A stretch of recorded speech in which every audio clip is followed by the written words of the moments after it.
I listened to Tico's episode and she made the statements, will you marry me to do what? To be what? To have what? It stuck with me. Am I wrong for not wanting a sympathy ring?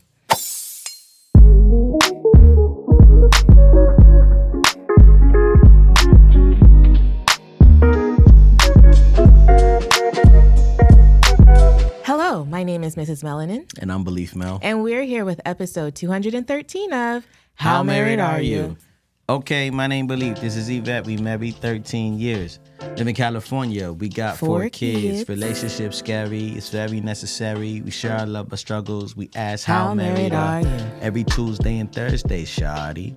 If you're listening, you're in a wedding party. It's okay if you want to put your hands up. You got the questions, we got the answers. It's chocolate baby story time. Chocolate baby story time. It's chocolate baby story time. 1, 2, 3, and... It's chocolate baby story time. Man, Uzi got upset with me last night because I told him that he must go to sleep. And the reason why he was so upset about it is because his brothers got to stay up. They were watching the basketball game.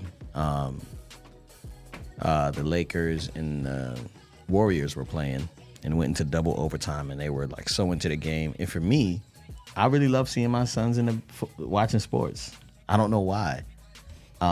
It makes for a much louder Sunday, that's for sure. Yeah, but you didn't have no problems. I didn't. Because I was so unbothered. Because all them kids, Anaya was snuggled up against me. She was like, I want to watch if I can have love. Except you guys ignored Uzi. He was trying to make a fort right in front of y'all, and you didn't help him. So then he came upstairs crying, and I had to come help him. Yes, that's why I came downstairs. Oh, he started crying because no one was going to help him? Yes. I was like, he didn't ask for help. I was like, what's wrong, buddy? He's like, my fort keeps falling. Oh, I didn't know. And I was like, okay, I'll help you. I didn't know I was that. like, how do you ask for help? And he said, can you help me, please? Oh, man. Yeah, he was upset. Oh, man, that's crazy. Oh, well. Well, that's a double chocolate baby story time. There's my chocolate baby story time. Yeah, I love seeing the kids into sports. We watched the playoff game. We watched the games. It was a sad day. But anyway, yeah, we can move on. Okay. All right, cool. Man, go ahead.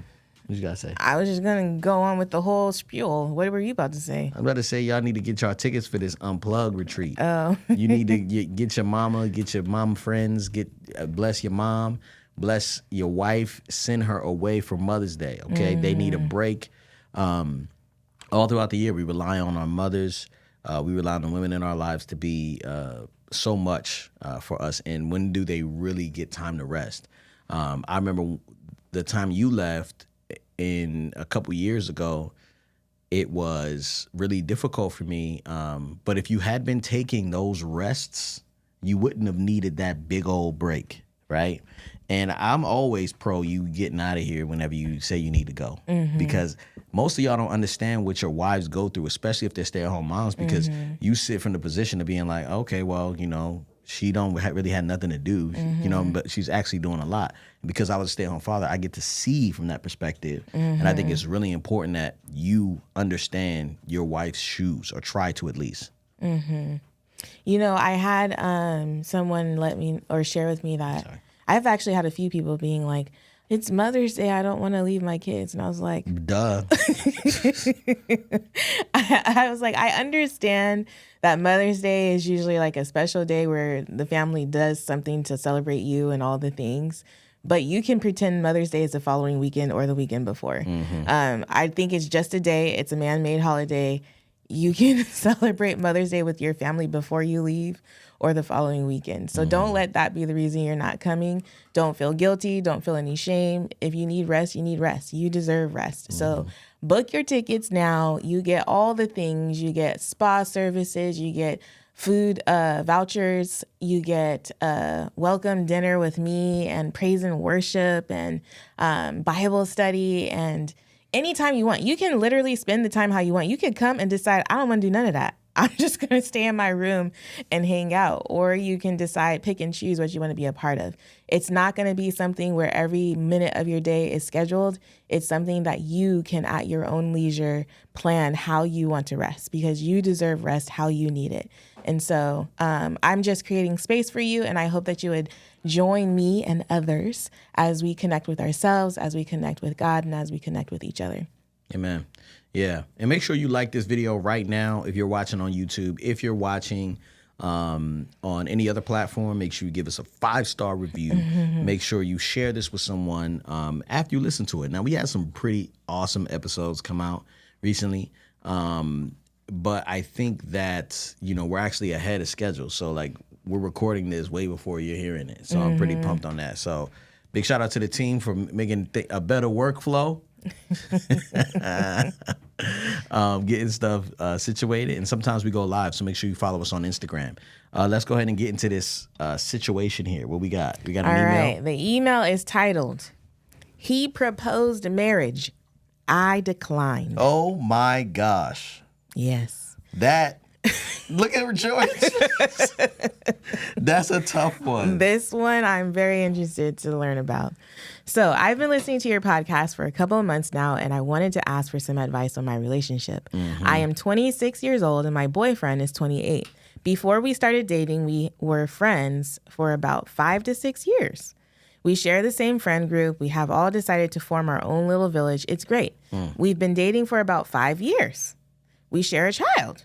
What? A little girl. Okay. We'll be 2 very soon. Green flag. I'm last. Yeah, I'm like, okay, our families love each other and they talk regularly. We live together. Yes, we're shagging up, LOL. The first 2 years of our relationship was great. We were very happy and spent lots of time with each other. The last 2 years have been rough. I started nursing school when I was pregnant, and I am currently in my last semester. Before I started, I clearly communicated that this was a goal that I would spend a lot of time on, and that it would get tough for the relationship as it requires late nights, early mornings, and just overall a lot of time. If anyone knows anything about nursing school, I do. What do you know about nursing school? I went to Point Loma Nazarene University, and those nursing majors, they did not have a life. They were always in the library. They were always studying. They were together all the time. I had one friend in particular. Is that why they, oh, no. That's doctors. What do they do? They be shacking up and having sex all over the hospital? Oh, my gosh. That's on Grey's Anatomy. I seen it. Gosh. Anyways, you know that it has a reputation for how difficult it is, and trust me. And you know what? We want nursing school to be hard. Heck yeah, man. We depend on y'all for everything. We want you guys to be working hard. We want it to be difficult. We want y'all to know what you're talking about when you're talking about it. Absolutely. It holds true. He said that he understood and would do anything to help me achieve this goal, as it means a lot to me. Fast forward to the second semester of my program, I was diagnosed with lupus. Oh. Between the baby, school, my diagnosis, and symptoms, I had seeped into a depression. I slipped on the household chores, and he did not pick up where I lacked. It got bad. With a toddler running around, me back and forth to school, and a man who spent most of his days between video games and his job, I felt like I was drowning. When I communicated to him that I was in a very depressed state and I needed some help around the house, he'd say, okay, brush me off and ask for sex. That seemed to be all he ever wanted. When I declined, he'd get upset and huff and puff around the house. He became very frustrated with me, and the smallest things would seem to make him angry.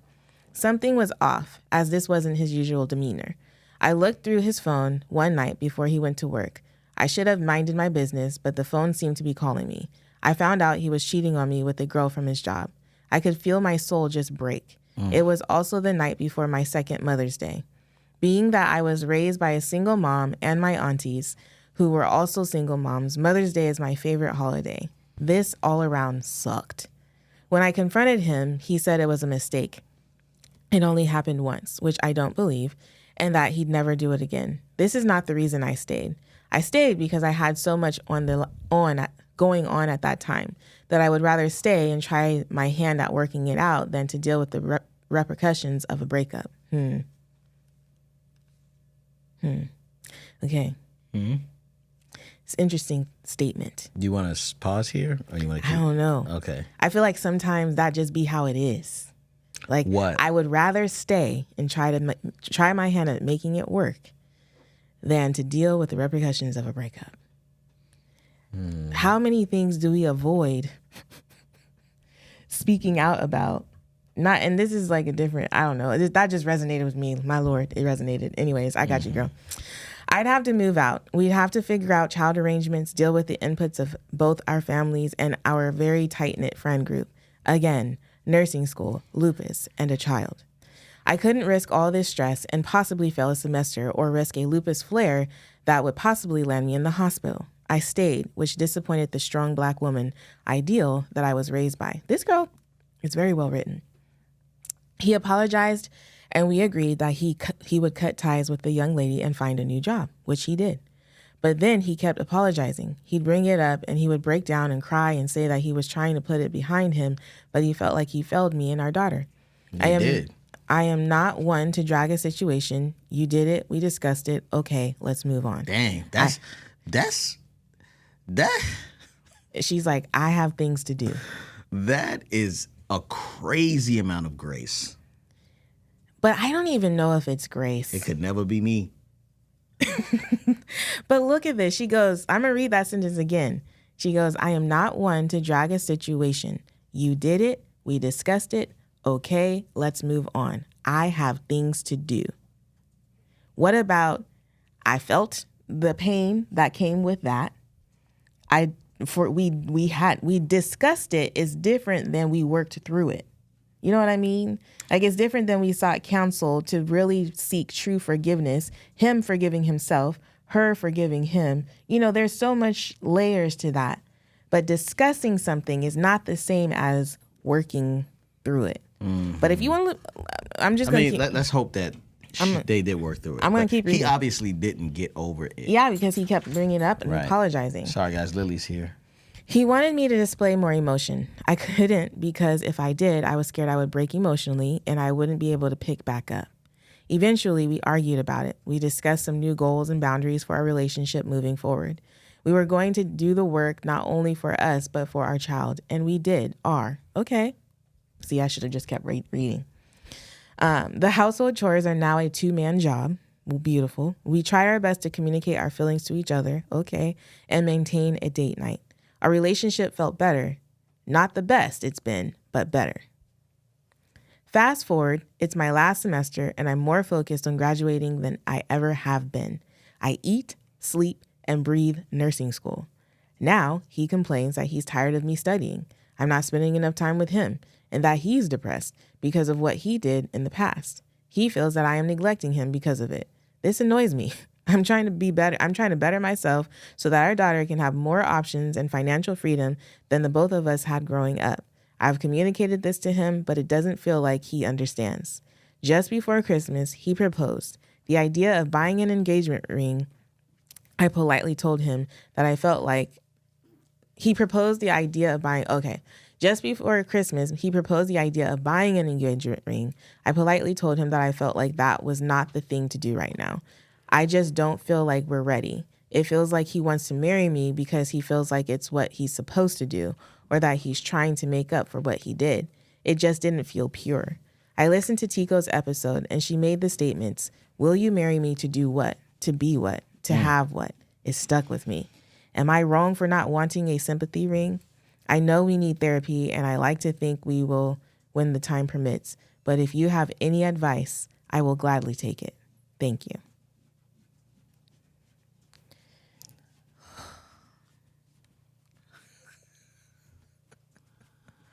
I'm so proud of her. Me too. I just want to hug her. Yeah, group hug. Group hug. Let's hug together. Just hug each other. You were part of this. You're part of this. Oops. What? Brennan, you got to cut that out. I just said her name. At the 14-minute mark. Here, I'm going to clap. So you find it. Okay.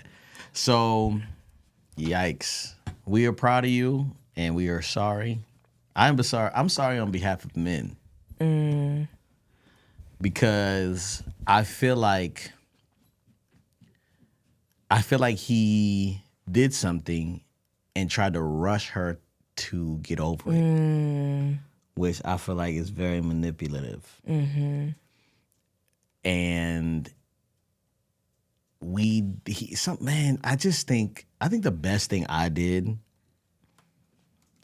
that helped me understand just that I don't understand anything, that I don't know anything, right? Is be a stay-at-home dad. Because I was like, oh, if I was this, because I was like, this is going to be boring. These children are going to be so easy to take care of. And I'm about to win. I'm about to be restful. I'm about to, and like I thought everything was going to be I did not know you were thinking oh like my that. gosh. I was like, this is about to be so boring, you know, hanging out with these kids all day. And I was like, oh, if I am this off about something that I had access to, how much off am I about everything? So everything to me is kind of like, I don't know. I don't know nothing, For real. you know? And so when it comes to, you know, this situation and her going to nursing school, like you have no idea what she's trying to do.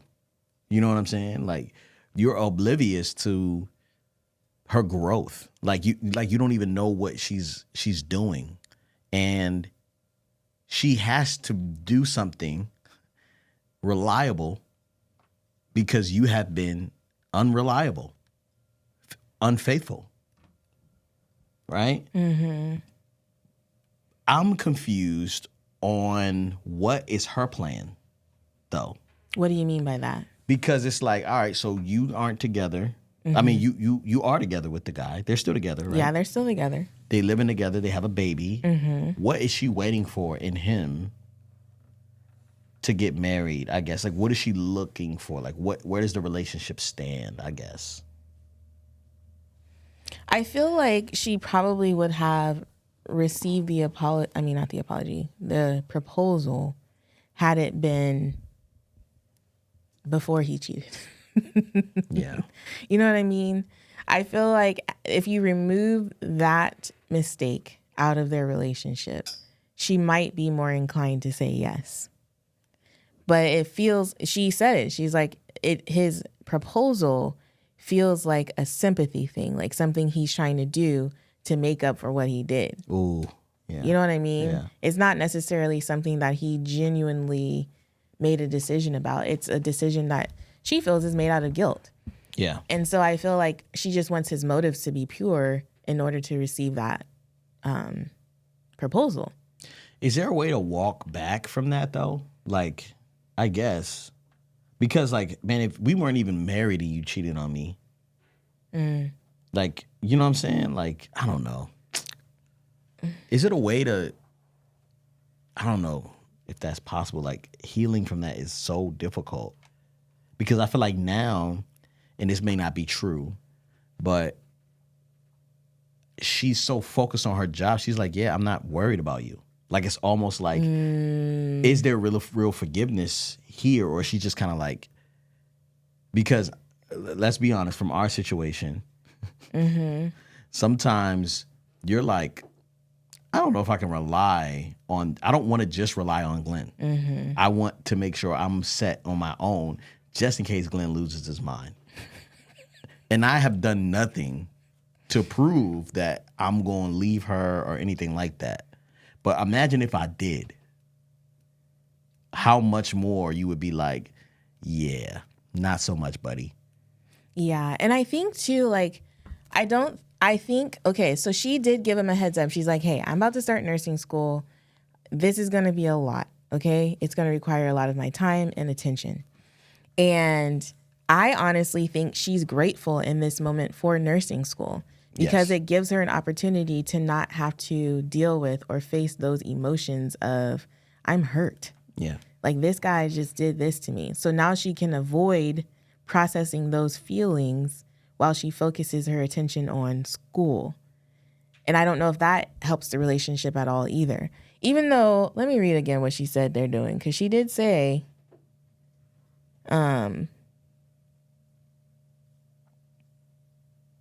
she said, eventually we argued about it. We discussed some new goals and boundaries for our relationship moving forward. We were going to do the work, not only for us, but for our child. And we did and are going to do the work, not only for us, but for our child. So they're considering themselves and their child. The household chores are now a two-man job. We try our best to communicate our feelings to each other. And maintain date night. Our relationship felt better, but it's not the best it's been, but better. You know, I feel like this is so often.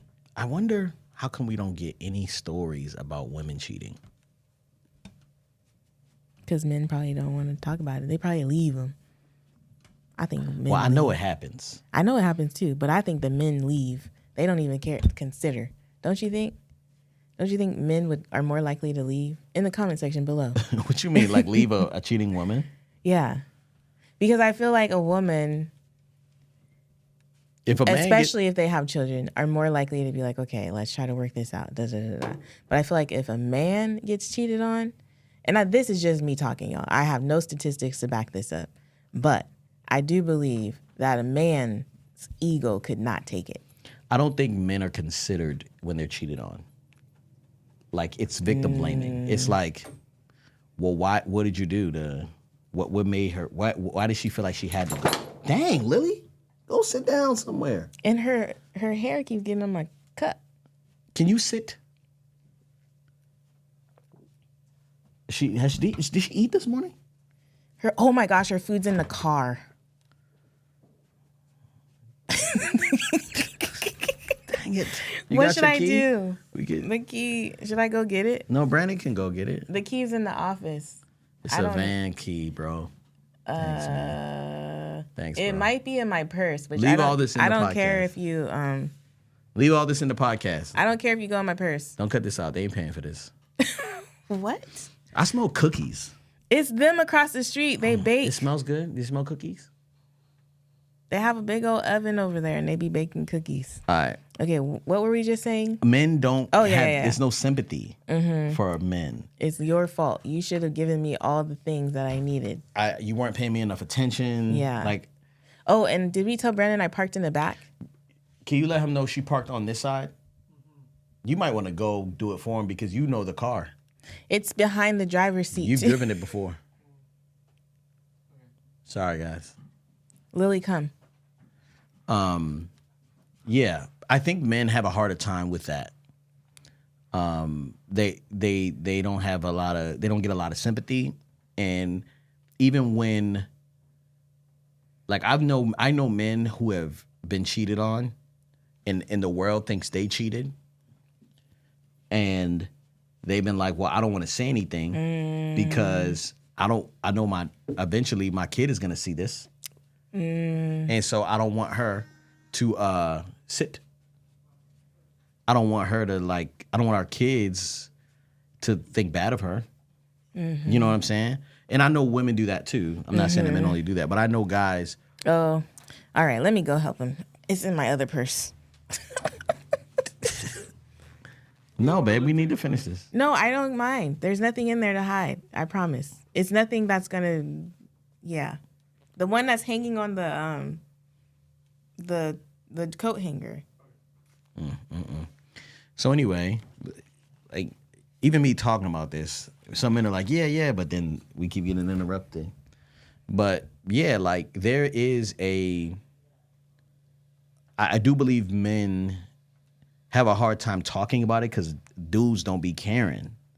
Like, it's hard to confide in other men about this because it's kind of like, man, that sucks. Well, you know what I'm saying? Like, what are we going to do? How are we going to help another man, like, grieve this process? It's very difficult. You know what I mean? Like, I've known guys who've been cheated on, and their homies will be like, yeah, man, I guess he wasn't pleasing her. You know what I'm saying? The homie will say that about the homie. So I'm not sure that this crosses over as much. But we don't get a lot of stories about men cheating. I would love to hear more men write in, because I want to hear more stories from a man's perspective. Because what we are getting a lot of is a lot of dudes who like to play video games. Now, I'm not saying there's anything wrong with video games. I play the Oculus, or what is it called now, Meta. quest, the meta quest. It is super fun and I love it. But I'm on there for a workout. I'm not on there, whatever. And sometimes we play as a family. But even if we did, like, that's fine. But as long as stuff is like, you know, I don't know, like you're working alone. You know what I'm saying? Working alone? Like you don't have anybody to help you do anything, and everyone's just playing on the video games. Oh. She'd actually prefer us to play on a video game so she can work by herself. Contain y'all in one room and play video games while I do the rest of the house. Leave me alone. So she can clean to her standard. Right. Yeah. But I think it's interesting that she brings up, because I think that's a really good thing to bring up from a previous episode. Because, like, I often think about people who are already living together, you already have children, you're already having sex. Like, what is the point of getting married? To me, kind of, anyway. Like, definitely it's not how God intended marriage to happen. It's not the order or whatever. However, it's kind of like, what's the difference? Like, I can imagine asking that question. But if they did desire marriage, and now she's like, okay, she's heard that question that Tico asked, will you marry me to do what? Like, if he doesn't have any, I don't even know if the right word is ambitions. I don't really like that word anymore. If he doesn't have any real, like, motivations or drive or something that he's working toward, or a common goal that they both are working toward, it's like, will you marry me to do what? What are we going to do? We're going to play video games? I'm going to be nursing? Like, what's happening? And then it goes, to be what? Who are we going to become? Who are we working to become? how do you think we would have answered that question? Will you marry me to do what? I think we've always had a heart for ministry, the both of us. Yeah. I don't know if we knew how it would manifest itself or what it would look like when we got to X age, but I do believe that we've always had a heart for ministry and being there for people. Yeah. And so I feel like that could have been, like, basically to further the Lord's kingdom, I guess, is what I would say. To do what? To be what? I don't know how I would answer that question. How would you answer that question back then? I think back then I had a terrible view, but I think I just really wanted to be inside of God's will. And I didn't want to be outside of that. So it didn't really matter what we were going to be. I knew I had permission to be whatever, but I wanted to raise, like, really good children. Like, I wanted to raise children that like, carried themselves well. And I do believe we're doing that. And I think now, like, I feel like, you know, we are married to be proof, essentially. Yeah. You know, for other people. I So, align with that. so even in this situation, I guess I want to just remind this person that, you know, you're not off or crazy for feeling how you're feeling. Not at all. We've never been in your situation, but we can say that you're extremely gracious, and I don't know if you're ever going to be able to know if his motives are clear. Yeah. Do you know what I'm saying? That's a trusting in him that we don't have access to. So we couldn't tell you whether or not, like, hey, marrying someone is, you know, a good idea or not. But the fact that you declined his offer and he's still around, that says a lot about your standards, and that's, like, really respectful. You know what I'm saying? I respect that a lot, I think. Yeah, and I think because you asked the question, am I wrong for not wanting a sympathy ring? And Glenn already said, no, you're not wrong for that. Right. And I think that if Tico's words or her statement, her questions really stood out to you, then that is something that you and he can start working together and answering. Like, okay, let's get married. Like, what are we getting married to do? You know, who are we trying to become, and what are we trying to have? You know, so answer those questions together, in order to move toward the direction of marriage. And I will say it again, I've said it before, I probably said it every episode, but I think seeking out wise counsel and even possibly a mentor couple, it sounds like you guys have a pretty solid village. I don't know who's in that village or who makes that village up, but I think it's time to start inviting people with discernment and wisdom into your business. Yeah. Like, who are the people that are going to be holding you accountable? Who can you open up to? They said they have a village. They did. That's what I'm saying. So tap into that village. And then you said, I know we need therapy, and I like to think we will when time permits. But if you have, okay, so you acknowledge that you need therapy. I don't know if therapy is something that you can't necessarily afford right now. If it is something that you can afford, then I would definitely say tap into that. But if it's not something you can afford, then that's when I don't know if you guys are in church or anything like that, but that's when you seek out the people who you kind of have an idea of, like, they seem like they could offer us some wisdom here. And just pray that the Lord would kind of give you clarity on who that is. But I definitely think it's time for y'all to start reaching out to your village for sure, to try to work through this in the most genuine way possible and to answer those questions. Yeah. Also, I just want to say this. Like, if it's unforgiveness, just say that. Yeah.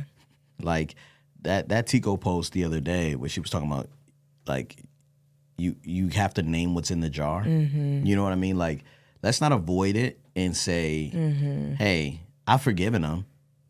Like, if you haven't forgiven them, that's okay. Just say that so you know what you got to work through, right? There's stuff that Yvette has done in the past. I'm like, hey, I'm still bitter over that. I am not over that. And I don't know when I'm going to get over that. What should you do with that? We're almost done, so I'll feed her in a second. Thank you, Jordan. Is it hot? Oh, it's cold. Still cold? Nice. Oh, cool. Thank you. Just leave right there. Thank you. But yeah, like, make sure you name what it is. Like, hey, I have unforgiveness, or I'm bitter about this, or I don't know if I'll ever truly trust you. Like, trust is going to be an issue for me.